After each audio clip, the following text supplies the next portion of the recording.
তেলটা গরম হয়ে গেছে, আমি আলুগুলো ভেজে নেব।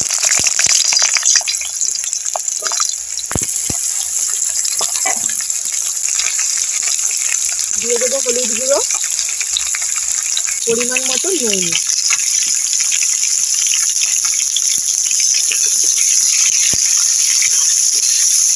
আলুটা লাল লাল করে ভেজে নেব। বাটির মধ্যে আমি কুচোনা পেঁয়াজ আর কাঁচা লঙ্কা কুচি দিয়েছি। এবার ডিমটা আমি ফাটিয়ে নেব।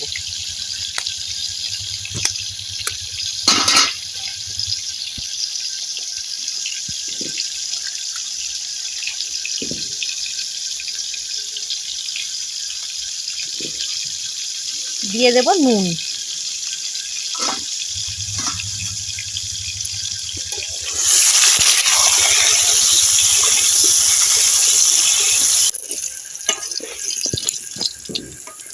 আলু ভাজা হয়ে গেছে, আলুগুলো তুলে নেব।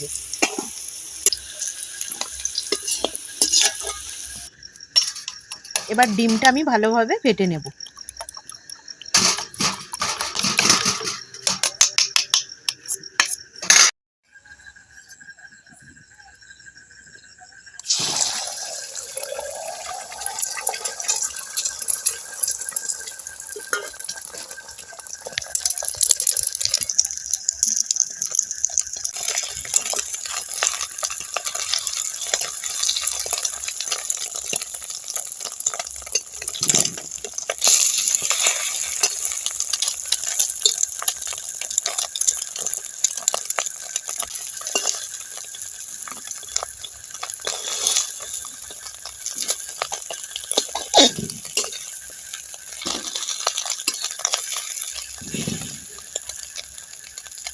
প্রত্যেকটা ডিম আমি এই একইভাবে ভেজে নেব।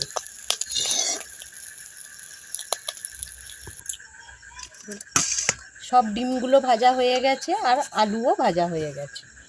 কড়াইয়ের মধ্যে সর্ষের তেল দিয়েছি, দিয়ে দেব তেজপাতা আর একটা লঙ্কা আর সামান্য জিরে।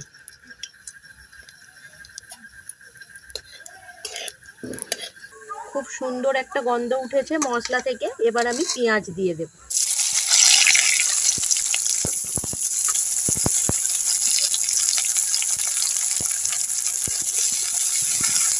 পেঁয়াজটা লাল লাল করে ভেজে নেব। পেঁয়াজটা ভাজা হয়ে গেছে।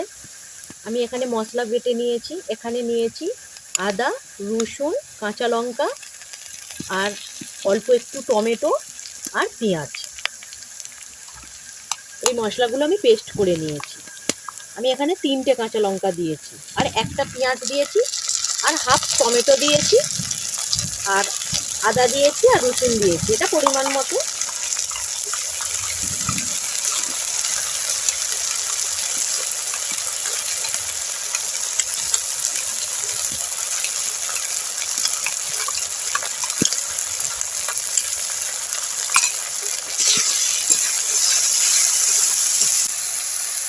আদা রসুনের কাঁচা গন্ধটা চলে গেছে। এবার দিয়ে দেবো টমেটো কুচি।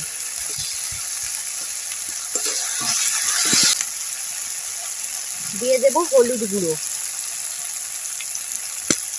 দিয়ে দেবো লঙ্কার গুঁড়ো,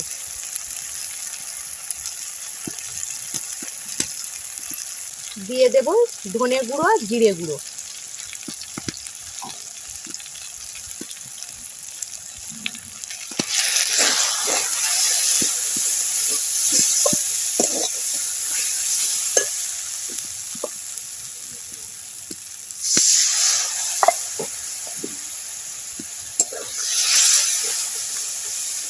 এবার মশলাটা আমি ভালোভাবে কষিয়ে নেব।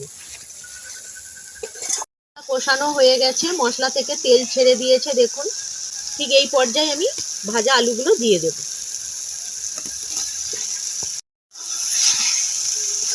এবার সামান্য কষিয়ে নেব।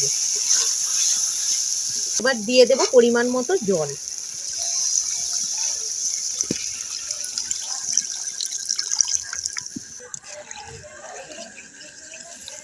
দিয়ে দেব পরিমাণ মতো নুন। আলু তো ভাজার সময়ই সেদ্ধ করাই আছে, আর সামান্য সেদ্ধ করে নিলেই হয়ে যাবে। ঝোলটা ফুটে উঠেছে। এবার আমি ডিমগুলো দিয়ে দেব।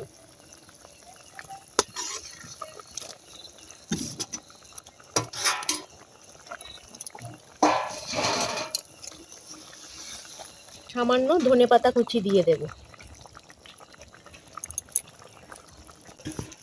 এবার আমি হালকা আঁচে রেখে দেব আর চাপা দিয়ে দেব, উনান আঁচে থাকবে।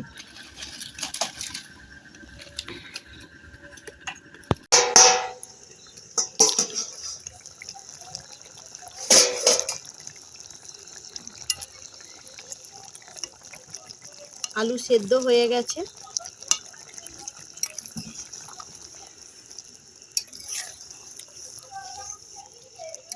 ডিমের এই রেসিপিটা আপনারা বানিয়ে দেখবেন, খেতে ভীষণই ভালো হয়। ভাত রুটি আপনারা দুটোর সাথেই খেতে পারেন। এবার আমি নামিয়ে নেব।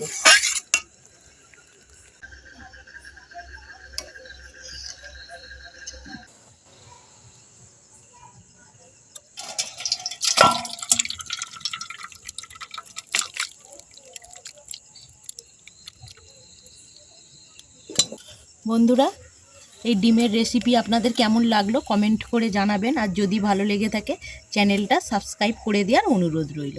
আর পাশে থাকা বেল আইকনটা অবশ্যই প্রেস করবেন, কারণ চ্যানেলে আমি যখনই কোনো নতুন রেসিপি দেব সবার আগে আপনাদের কাছে পৌঁছে যাবে।